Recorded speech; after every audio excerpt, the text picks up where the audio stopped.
I think relating to young people is a sort of exponential curve Yeah. because even people that are 5 years younger than me, there's a gap. Huge. You want a wild story? Yes. My daughter was killed by a drunk driver when she was 17. And I mean, in that moment of me saying, God, show me that you're real, that this makes sense, that he heard my cries, my angry cries. And like, that's just not coincidence. And those things have happened over the past 13 years.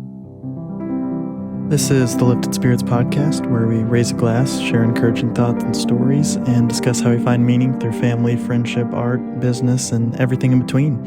Today I have an interview with Becky Patterson, and she ran a lot of the athletic programs I was in growing up. And I also grew up with her daughter, who tragically passed when I was in high school. So Becky shares some of that horrific experience and their decision to later on adopt and start over again. And Becky even flipped the script and asked me some questions. And so just sit back and enjoy the conversation. We're here with Becky Patterson. And before people get into who they are and what they do and what they like, I like the question, what are you like? So if you had to describe yourself, how would you describe yourself? A child in a 49-year-old body. That is it. Right there. That's a good description. Yeah. And then now you can share some about like, who are you? What do you do? Tell us some about your life. Yeah. Well, I'm here because I met you as a goofy, 13, goofy like that. teenager who showed up at an FCA camp, Fellowship of Christian Athletes camp with a cape on. So it was a group of boys from Central Junior High, all very athletic, including yourself. But that's a standout moment, 24 years of doing ministry with the Fellowship of Christian Athletes. I'll never forget that one. The old Batman cape. It was I great. forgot about that. It was I wore great. that to a prom too. I had it under my suit so that I could pull it out just like Batman would do. Yes, of course. And, I mean, it's what makes you you, right? I haven't donned the cowl in a while, but now I'm gonna. Yeah. Maybe I'll get inspired, do some vigilante work. You know, I think you should. Yeah. And so, what's your role at FCA? So I still do the same thing that I did when you were a kid. I serve 6 counties and work with coaches and athletes. Although over the years it's changed. Obviously, when I came on staff in my late 20s, it was a little bit easier for me to relate to young people. And now I'm the old lady. I'm kind of the grandma.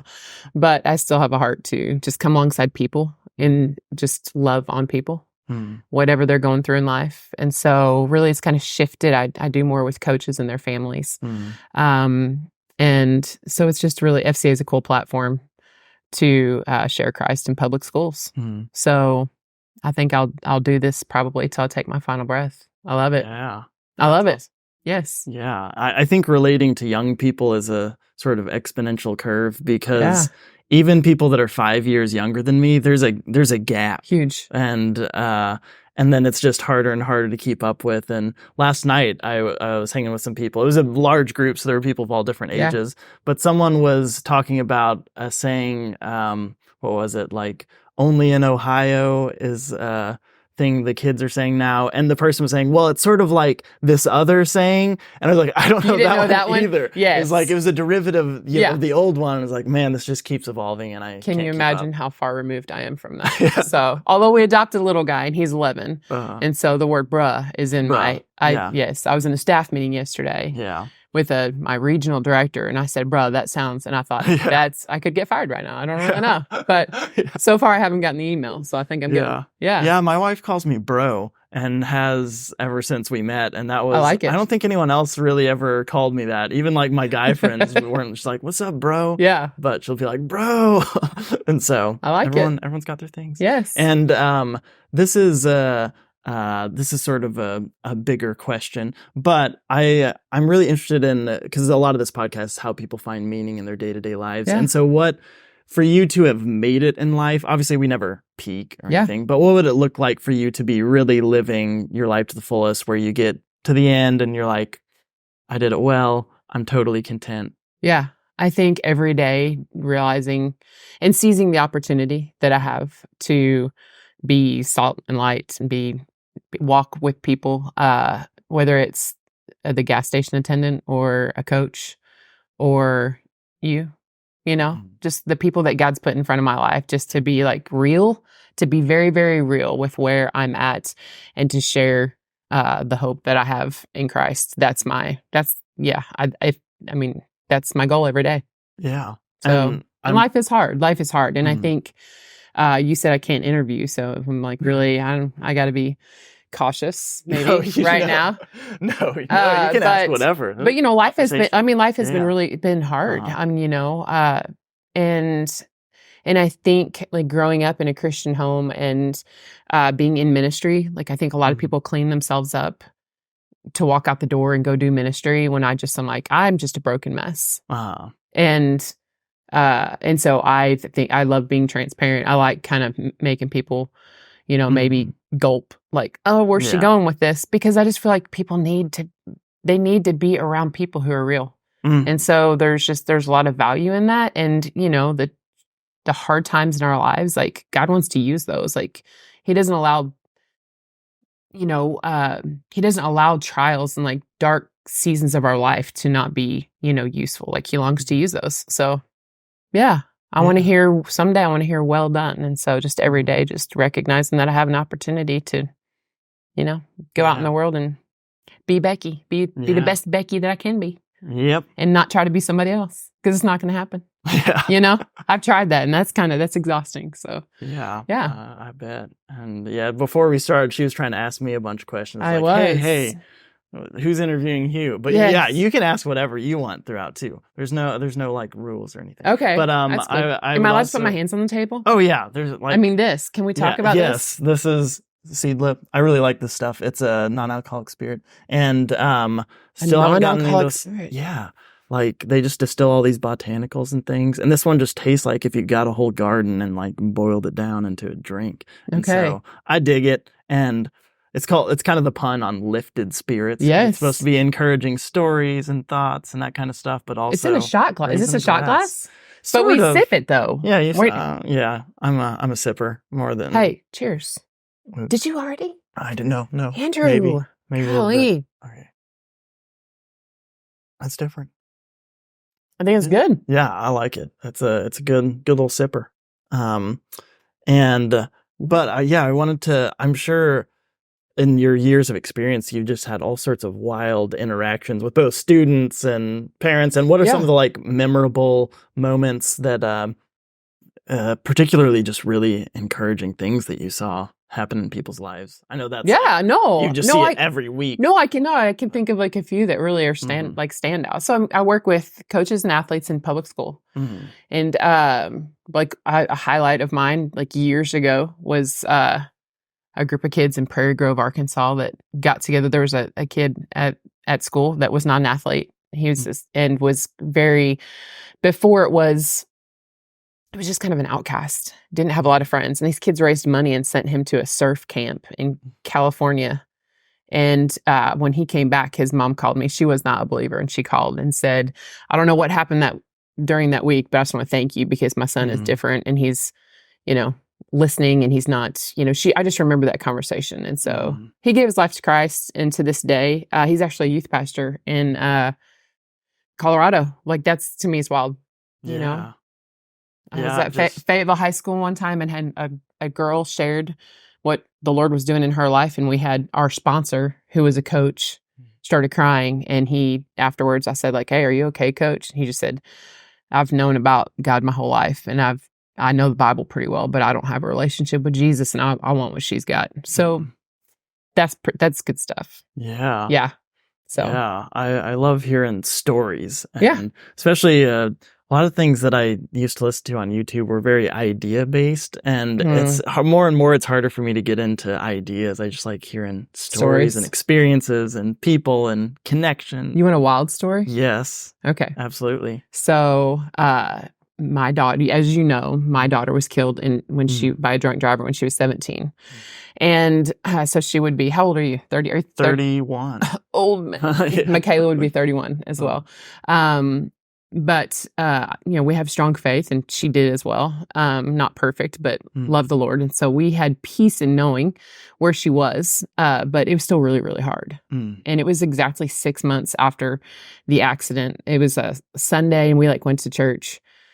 And I was miserable, like mad. Like it was weird. I was like, for some reason, just the 6-month mark, just like, this isn't fair. This sucks. And I got out of the truck, slammed the door, had no peace at church, just angry. Hang on, I'm going to take a sip of my. Yep. Go for it. It's really good. And I just started walking and I said, God, I was saying some naughty words. Really. It was like I was just mad. I wasn't praying. And I started walking and walked down the road and I just said, God, if you show me right now how this makes sense. I want you to show me how this is fair. I mean, I was being hateful. And right then, and I had my purse I'm not a purse person, but it was like a little, and I heard something ding, my phone dinged in my pocket. And I, of course, didn't look at it. I was too busy, yelling at the Lord and just being angry, which is okay. And when I finally, came back home and was exhausted from crying and walking and, I laid down. When I got up, I looked at that notification and I had a message from a girl in Dubai who, because she was killed on her way home from a John Mayer concert. So John Mayer, the next concert, I don't remember, he dedicated or said something about Michaela Patterson. And so this girl who was a huge John Mayer fan watched that little YouTube clip and pulled up Michaela Patterson. And at that time, Michaela there was a Facebook profile. And then she saw that I was her mom and sent me a message and said, I'm a devout Muslim, but my mother became a Christian before she died. My mom died of breast cancer. And so I want you to tell me about this Jesus. And so I was able to have a 6-month long, like meeting her, like it wasn't like, oh, this is about Jesus. I was like, hey, well, tell me how you are. Like just the mom in me, she was about, I don't know, probably 22. So I had this conversation with her over the course of 6 months. And she ended up becoming a Christian. And that it was, and then Easter, she changed her profile picture to a cross. And I mean, in that moment of me saying, God, show me that you're real, that this makes sense, that he heard my cries, my angry cries. And like, that's just not coincidence. And those things have happened over the past 13 years. And stories that truly are miraculous gifts that I would never have been able to experience if it wasn't for the most tragic event in a parent's life of losing your only child. So, yeah, that's a neat story, Yeah, and why don't you share some about just Michaela's life, who she was? We had a sweet life. I got pregnant my graduation night of. Did you know that, Andrew? Did you know I got pregnant? I know it was young. It was young. Yes, graduation night of high school. And shortly thereafter we got married, not because we were in love, but just it was when we were going to have a baby, and so we probably needed to do that. Is what we thought we needed to do. And so we. Chris worked 3 jobs. I cleaned houses. We lived in a little bitty duplex that's about the size of, I don't know, it's probably 600 square feet. And we had so much, we had a sweet life, a really, really sweet life. So we had Michaela young, became parents as teenagers. And she was hilarious. Like we just grew up, we had 17 awesome years. She was funny and solid and grounded and just wise beyond her years. So, it was almost like the 3 of us just kind of grew up together. And so, we look forward to a reunion where we get to be with her again, but we have a ton of awesome memories and so grateful. I still learn from her. Really, I'd say probably on a daily basis because she was just really grounded. So super grateful. Yeah, same to me. And I guess I probably only knew her for 4 years, which at the time is a quarter of my life. Yeah. But and it was probably, her passing was probably my first encounter with tragedy. Yeah. My grandparents had passed, but they were old and lived a long life. And so it was just very, confusing of, wow, there's just someone that and care about. And then they're just gone. And so it was a very formative experience. And her funeral in particular, which I also interviewed Tori Miller, who sang there. And because she's been on The Voice now and all these crazy things. Yes. But the church room was just packed. And it was a very, sad time, but just a very meaningful time of everyone from the community coming together. And I'm talking packed, like, I don't know how many that holds, but probably, I don't know, 1,200 people, something like that.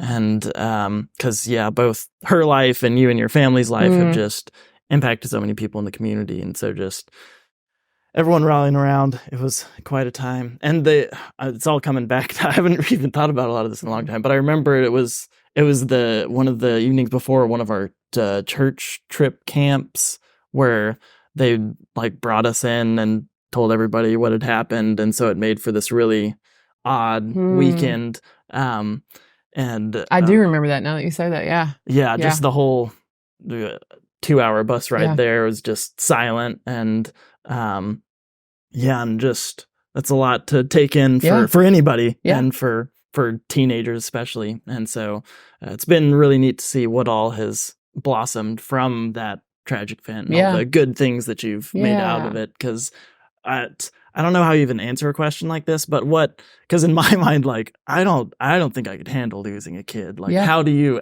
handle that experience? I mean, that's why I asked you the question I wasn't allowed to ask you. It's like, where are you at on your faith journey? But truly, I mean, it's not just I'm a Christian or that all the cliche things that people say. It's not that. It's that really just laboring to rest in the Lord, and He has met us in the darkest of days. And so I don't know how people do it, bruh. I don't know how people, I really don't know how people go through life just every day without a relationship with Christ.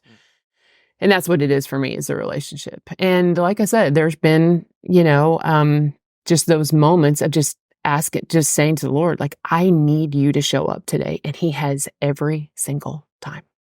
Every time. Never has He failed me. And so, I think a lot of lives were impacted, by Michaela's life and her death. And, we've had people say, well, why, of all people, like, why couldn't it have been somebody, crummy? Not that there's crummy people, but, well, it shook some people. It rocked some people. There's just neat, eternal stories of people who just recognize their need for a savior. And like I said, Michaela's far from perfect. But, I would not, as hard as this is to say, I wouldn't, if I could like push a button and have her back, I wouldn't. Because this world is pretty jacked up. And she had a sweet life and heard well done. And like, that was her, God knew before I gave birth to her. So I don't like it. I would love to be a grandparent right now. I think that would be amazing. But that just wasn't her story, wasn't my story. So we just, accept it. And there's been, our lives are sweet. Like, we were able to adopt a little boy and I don't know this story as much of what was the journey from start. Well, there's not finish. Yeah. So no, counselors said not to do anything for a year. And so we didn't do, we did not to make any plans, We jokingly would say like, well, let's walk out in front of a Tyson chicken truck. Let's just do it, because she was our only child. Like, she was our life. And my husband's funny. We laugh a lot, even through the darkest days. Like 2 days after, planning her funeral, and we were walking, and there was, and he said we could walk out in front of this truck. And he said, but our luck, we just get really jacked up. So let's not do it. Now that's a bad joke, but it's really laughter that has kept us, our marriage. Marriage is hard, and we've gone through some tough stuff, but laughter is such a gift. So anyway, we still laugh a lot. And, but anyway, it was a year and 2 days later, and I got a call from a young lady that found out she was pregnant. And I knew her and her family. And she said, as soon as I saw the pregnancy test was positive, I saw your faces. Would you guys consider adopting this baby? And we weren't planning to start over. We were ready for college. We liked being young parents. It was cool. was good. It was awesome. So we were ready for college. We weren't ready to start over. I think we were 39. So we said yes, and we moved her back to Northwest Arkansas and did life with her for 9 months, not expecting that we would, like, we just kind of thought there'd be a time where she would say, hey, I just can't do this. Cause and anyway, after I think it was like 9 days, so she gave birth. We walked with her for 9 months and, loved her well, I feel. And, it was just, we did life together. It was fun. It was a sweet 9 months. And then she gave birth to this little boy and we went home with him. But like I said, we expected the knock on the door of like, hey, I just can't. And, that never came. And so we were like, whoa, we looked at each other and we're like, whoa, we're old parents this time around. So Christopher's 11 and he's amazing, a lot like Michaela, which is really wild to me. So he's just got a great personality and funny and witty and so just a deep thinker, So we're just honored to get to be his parents. Yeah. Sometimes looks at me and says, why don't you look like my friend's mom? So I'm like, well, because I could be your grandmother. How about that one, Christopher? So yeah. My wife's parents are similar they didn't get married till they were 39 and 35, first marriage. Wow. And so her dad was over 40 when she was born, and she's got one brother, but everyone's parenthood journey can look totally different. Yes. What's share some more about his personality, because I haven't met the dude. Yeah, and he's definitely he doesn't think we're cool, but he's very much like it's the three of us, kind of just all over again. Like he'll say, I'd rather be with you guys than I would be with my friends. Like he thinks his dad's the coolest. Like it's just wild. Yeah. It's wild. So he's kind of into. He's going to a Christian school. He has been, but we're taking him out of that Christian school and not throwing him. He's super excited going to DTSOI, which is like a techie kind of a school. So he's just, he's really good with computers and tech and this kind of stuff, like film and, drones and, all the things. Ironically enough, I'm like the least versed in the tech really? Picture video stuff. Okay. Because I'm much more like, I can see things in my mind and I know what I want. Yeah. But then I'm always like, how do I get this darn thing to do what I want? You wait till your kids grow up a little bit. Yeah. Yeah. They can help me with all the AI and whatnots. Yes. And so what would you say is something that maybe 10 years ago used to matter a lot to you, but no longer does, and then vice versa, something that wasn't on your radar, but now is kind of front and center? I think 10 years ago, I cared a lot about what people thought of how we were walking through life. Mm-hmm. We did kind of have a platform because of Michaela's life and death and me working for FCA and just really just God's favor, just some weird and opportunities. And so I cared a lot about, I just wanted to be a good steward of my life, but I didn't feel a ton of freedom, I think, I didn't feel really a lot of freedom to grieve or freedom to be, authentic. I just really wanted to, I don't know. And it was exhausting kind of to live that way. So I'd say fast forward now, I really don't care. I really don't. I don't really care a lot about what other people think because, this is, I am who I am. Chris, our marriage, we've been married 31 years. We're really different because we got married as kids. And so we're just like big kids. So we have a lot of fun. We're not buttoned up at all. And, so the older we get, the more, we just kind of like, man, we're just really odd, but it works for us. Yeah. It works for us. So, So then on the flip, something that maybe wasn't on your radar 10 years ago that now has become a big part of your life or thought process just in the day-to-day. Yeah, I think I have a different perspective on people on their like life behind closed doors. So where I think 10 years ago worrying like or just kind of maybe looking at somebody and just being very I don't want to, not judgmental, that's not it, but really like I have the heart to look at somebody. Doesn't matter if they have a name, how much money they have, but just to look at the heart of somebody and have discernment to know if somebody's hurting or if somebody needs a friend or somebody needs encouragement. I've definitely slowed down in that. And I think that's like operating out of like the Holy Spirit for me personally. And that discernment of, Lord, just show me, like, who is it today that needs to be loved? Because we just live in a world that's so fast paced. And, and I'm on staff still with, FCA. And I look at it in that realm of just parents, kids are so busy. It's just disheartening. Gone on the weekends, traveling, and so, I think I'm slowing down. Like I put the brakes on and just, that's like really important for me. Like, so I think 10 years ago, it was like, who can I, like, I don't know, almost checking boxes of like doing a lot throughout the day, where now I'm like, man, if I have one like God appointment, I want to be faithful to like look at that person and pour into them. And I don't have to I did put makeup on you. It was a little, for you, put makeup on is a little weird, but that's typically not my thing. If somebody says I need you, like I want to be able to get in the car and go meet them. So.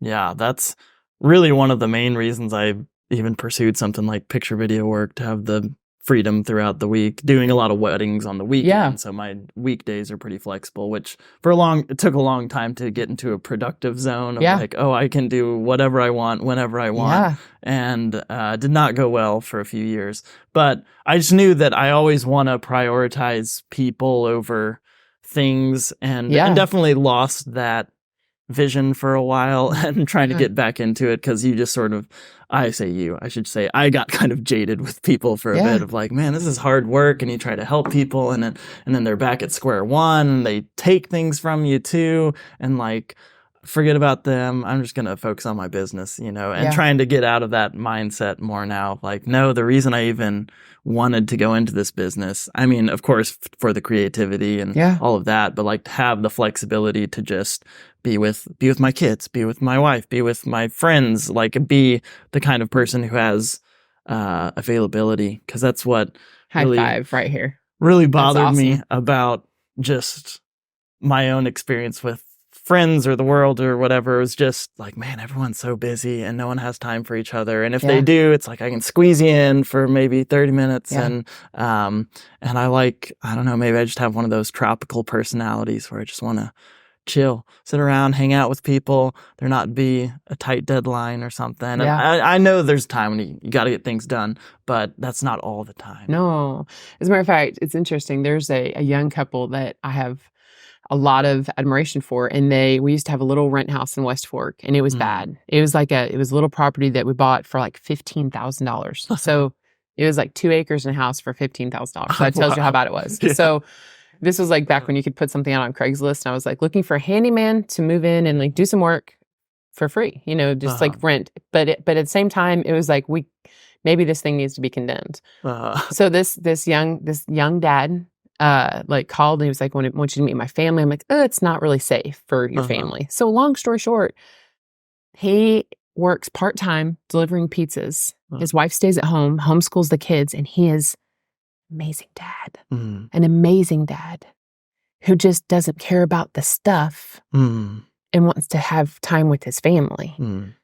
And like, of course I think originally I just thought, man, this isn't good.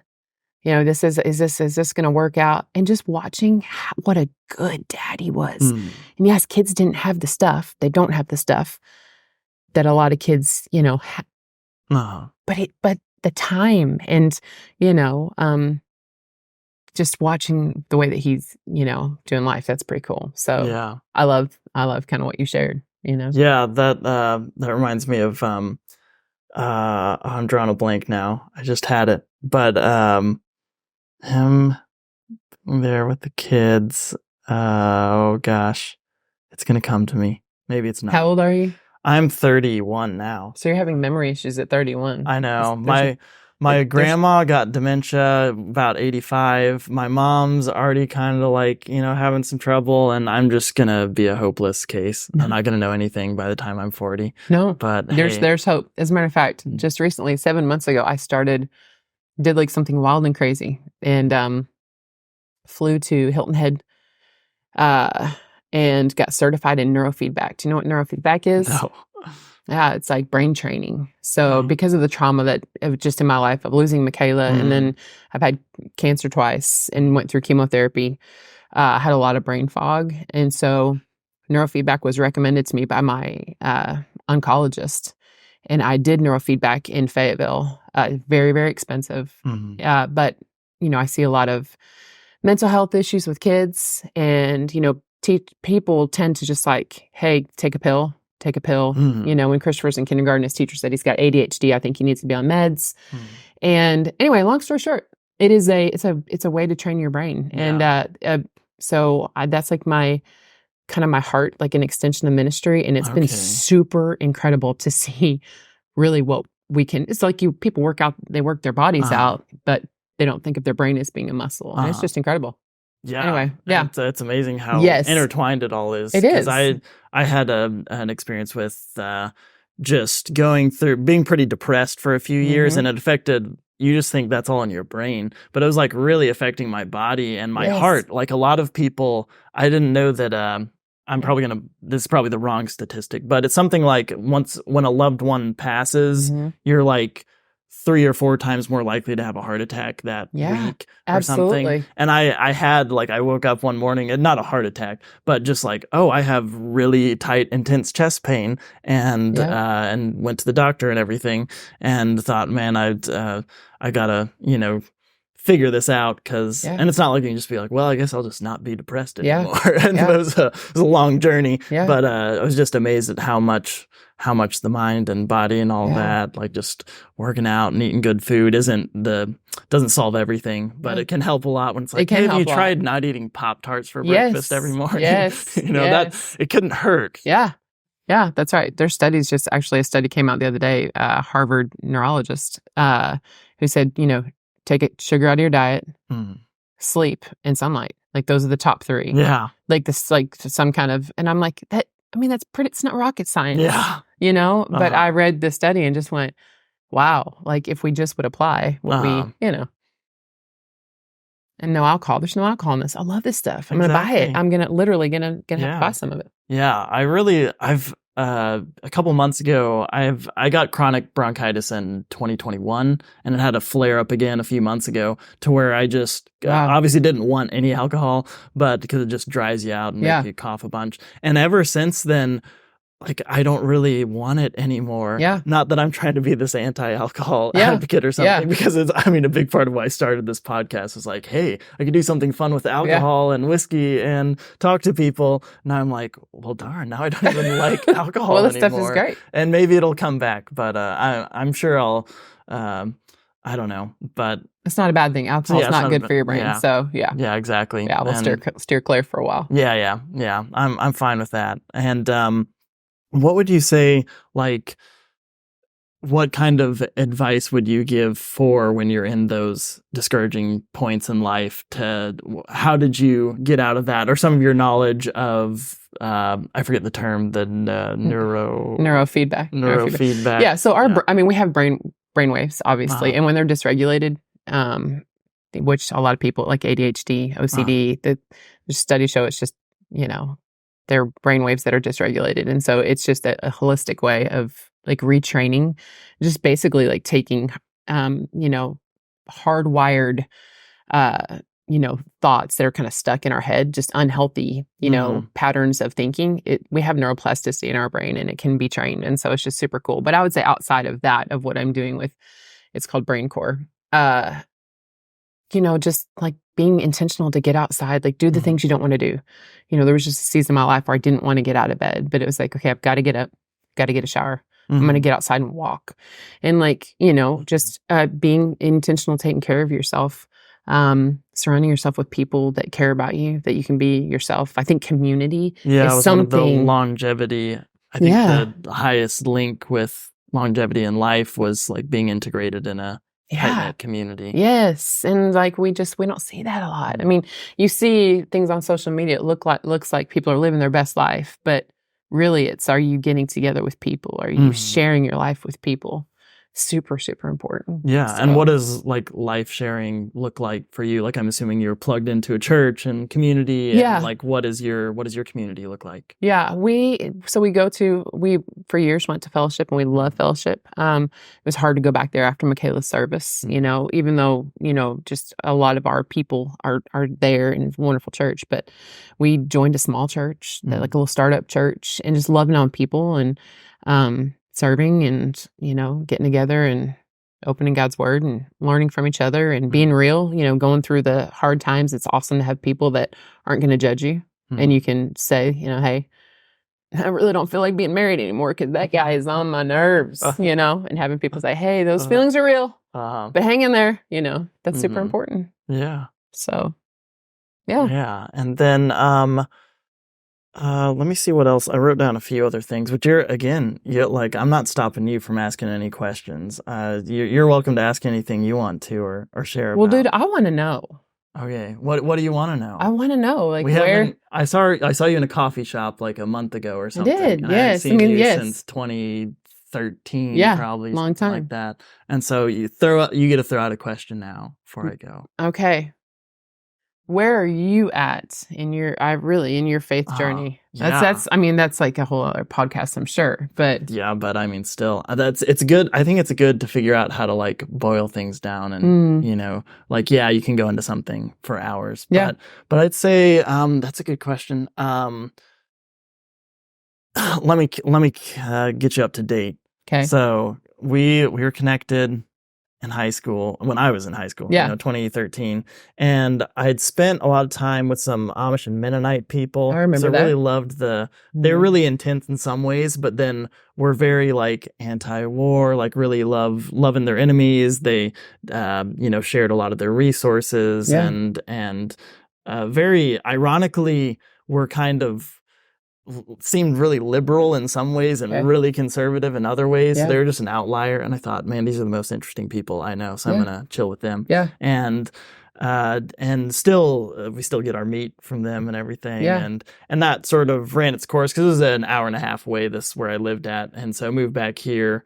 A large part of that wasn't even because of the community, but because my grandma's health was declining. I just wanted to be around for the last years of her life. And really had a lot of, just sort of back to back wild experiences with friends and families and deaths that just kind of took the wind out of me. In the same week, this was in 2018, same week I lost 2 close friends to depression and suicide, and on a Monday and a Friday. And both of them were really big personalities, not like even someone you would think like associate with depression or suicide. So it kind of hit even harder because like they'd be the loudest person in any given room and making everyone laugh. And so it was really, really discouraging. And that kind of stuff, that's just the world, like things happen. And so it affected me. But the things that really got to me were just like friendships fizzling out, at worst, people dying and such. But then some of my friends they just ghost you. Like one of my best friends who was in our wedding just disappeared, and I still don't know where he is. And that really affected me. Yeah. And nothing bad happened between us. So I don't even have anything to connect with it. And another of my friends, this is kind of funny, kind of not. This sounds too crazy to be true, but another one of mine and my wife's good friends who lived with us. We lived in a big community house for several years, but come to find out the name we knew him by was not even his real name, and he was on the FBI's most wanted list. Like, that's not a joke. He got arrested, and they'd been looking for him for a long time for things he'd done like years back. But wow, and it was non-violent. But if he was like, on the FBI's most wanted list, that's Yeah. Wow. And so it's just like, man, I can't, that's a story. How do I find community or friendship when like things blow up or like it just felt like I was constantly spinning wheels. Like, I just want to be a part of an integrated community, you know? Yeah. That's really the root of even my faith journey. Ever since I was a kid, I was always inspired by, like, in the book of Acts, where it talks about, you know, they had breaking bread day to day and just sharing life, and thinking, why is it so hard to come across that? Like, everyone is so busy, and that has just always bothered me, and it's not entirely that part of it is that I want it for me, but part of it is I just feel like it's what everyone needs to be integrated into a community. And then I felt like I was not being able to, like, find or be a part of some integrated community. I felt like I was kind of at fault for a lot of my friends, you know, depression and situations of, like, I'm not being a part of the solution for them, and had some guilt with that. I know. Huge weight.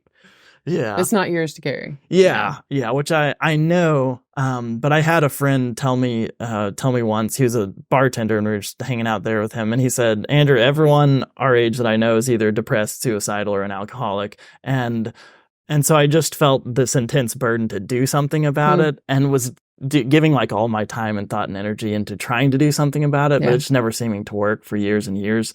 So I just got to a really point of discouragement for several years that probably culminated in, like, 2021. 2021 was just the by and large worst year of my life, just mentally, just sort of giving up on a lot. But also it was a good death of sorts. I felt like there was almost a death of God in sorts, but, like, in a way that needed to have a reborn vision of what it means to, like, be in the world and be connected to God and be connected to people without having so many expectations of what the outcome should look like. And I used to be really interested in all of, like, theology and doctrine and those sorts of things. And those are sort of loaded terms, because everything's sort of theological. But I'm really just interested in practical stuff. Like, what are the things that really bring people together? Like, where people can say, whoever God is, like, he's here in this connection between people, and have given up on some of the bigger picture questions of, like, I don't know lots of things about the Bible or the universe or the nature of God. I got as many questions as the next person. But I definitely, lots of my friends and family are more, I guess, atheistic. And I just find that not imaginative enough. I guess I could teeter on that fence for a while, but it just wasn't for me. I just can't envision a world without meaning or purpose. Like, no one really lives that way either. Like, no one lives as if the universe is meaningless. Everyone is doing things as if they, like, think that it matters. Yeah. And so my wife and I are at pretty similar places, but we've gone to several churches for years. Well, we went to an Orthodox church for 5 years, an Eastern Orthodox church, and a lot of that was helpful because it was a good way to get me out of my head, which I needed, because it's a very emotional in a different way, not like a band or something, but it's very, like, the chants and the prayers are very old and very poetic, and very, very much a very good fit for you. Kind of saw me, like, what's going on with life, and very just beautiful too. There's paintings and really love that community. And then the past 2 years we've gone to an Anglican church, and there's a lot of things, again, like theology and doctrine. Everyone has their own opinion on these kinds of things, but it's that a lot of that stuff just isn't on mine or my wife's radar anymore. It's just like, we want to be a part of something bigger than ourselves, and just be helpful. So that's a long story short, but you are an interesting big picture young man with a heart of gold, and I want to have coffee someday. Hey, we can have coffee any day. I work my own schedule. That's awesome. Hey, that's awesome. This has been good. Yes, super sweet to sit across the table from you. You haven't aged, you know. Yeah, it's wild. I told that because when I looked older when I was young. I should show you this picture. Is it the beard? Remember? No, not the beard, but I'll stitch it into the video too. But who did I send? Okay, Dane. When I was in junior high, I hit my growth spurt early. So I looked like a god to the other kids, even though this was the cross country team where I'm just like towering above them. So I used to look a lot older, and now I look a lot younger. Yeah. That is wild. Yeah. Wow. Just towering above them. So right. Now I'm just normal size. Yes. Like a lot of those guys are taller than me now. And so life is funny. Yes. It is funny. It is funny. And it's sweet. It is. Yeah. We got sweet kids too. And definitely. Do I get to see them when this is over? I hope so. They should be home. They're going to get baby chicks. Yeah. So they should be home. And you can hang out as long as they need. But they're cuties. And that's awesome. Everyone thinks their kids are cute, but we got some cute kids. Mostly because my wife is hot. Yeah, so yeah. She made there you go. Cute kids. And but they're real sweet. And definitely it's kind of funny how much now you flip the script where you're getting me talking and that's good. Flip the interview. But just seeing like where I was at in 2021 of just not with it in so many ways to whereas now in some sense there's a lot of blissful ignorance of like I'm trying to focus on the things that I know are good and helpful and being with my kids, trying to be a good dad and husband and son and putting together things for family dinners and whatnot and not get too discouraged or depressed about like, well, what's the meaning of life, from the highest level. I think you're hitting the nail on the head the way that you're living your life. Hopefully. I still everyone has their days, but it's true. Life's pretty good. Yeah. And that's good. I just a big part of doing this podcast is like I just want to find things that are encouraging in people's lives and those practical things that can help anyone. Which I forgot one of the first questions I usually ask people that I forgot is just what's the best thing that's happened to you in the past few weeks? What's the best thing that's happened in the past few weeks? Well, I mean, it's happened a few times and it's super cool. So the neurofeedback that I'm doing that I don't advertise. I just out of like, just kind of under the radar, like as people share. And I've gotten 3 emails one from a mom whose son was very, very depressed and had some suicidal, They walked through some really dark stuff. And over the years, he's been on medication. They pulled him from school, put him in a different school. Anyway, so for 1 month, he did neurofeedback every day. And it's like basically just like if you can, if they can help pay for my business loan, great. If not, like working with people. Anyway, he went from like literally not being able to go to school to like having all A's and B's and joined a sports team, which is like wild. And teachers like saying, hey, what medication did you put him on? So like I got this like email of like, hey, Becky, just want to give you an update.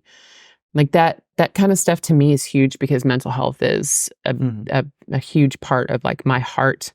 And so anyway, just walking with some people, there's been some huge wins.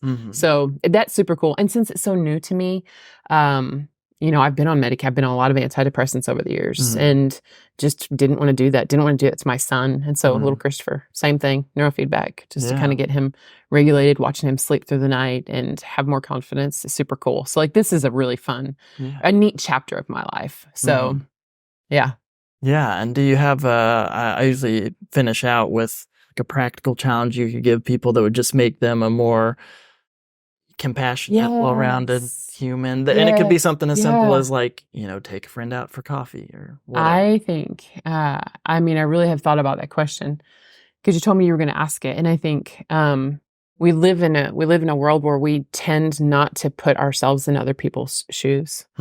And I think if we would all treat, whether we, golly, I don't want to talk about politics, but, we're all people. We're all human beings, and we all deserve to be loved and respected. And so, whether it's the guy that's holding a sign up that you see every day, asking for just get over yourself. humble yourself and maybe pull over and go ask, like, can I hear your story? I don't have any money to give you, but can I hear your story? Making time for people, it literally will take you from a place of being in a funk when you can just, literally, I find myself sometimes stopping at nursing homes. That's really random. But on bad days, there's nothing really more that brings joy to a person, but to be a blessing to somebody else, because you will end up being blessed. And so, I don't know, people need to get over themselves, slow down, put yourselves in somebody else's shoes. If somebody's treating you bad, you never know what's going on behind closed doors, right? Yeah. So, I don't know. I think that's, we take ourselves a little bit too seriously sometimes. Oh, yeah. Yeah. And there's a lot of animosity in the world. And so it's like, why not just be nice? Like, we got enough of the other stuff. Yeah. Like, you're pretty hard pressed to find a bad person. Like, there are bad people in the world, but they're pretty far and few between. Most people are doing the best with what they can and what they've been given and the hand they've been dealt. Yes. Just trying to understand, like, you have no idea where you would be if you were in their shoes. That's exactly right. Exactly right. Another high five to end this thing. Yep. Thanks for coming. Bam.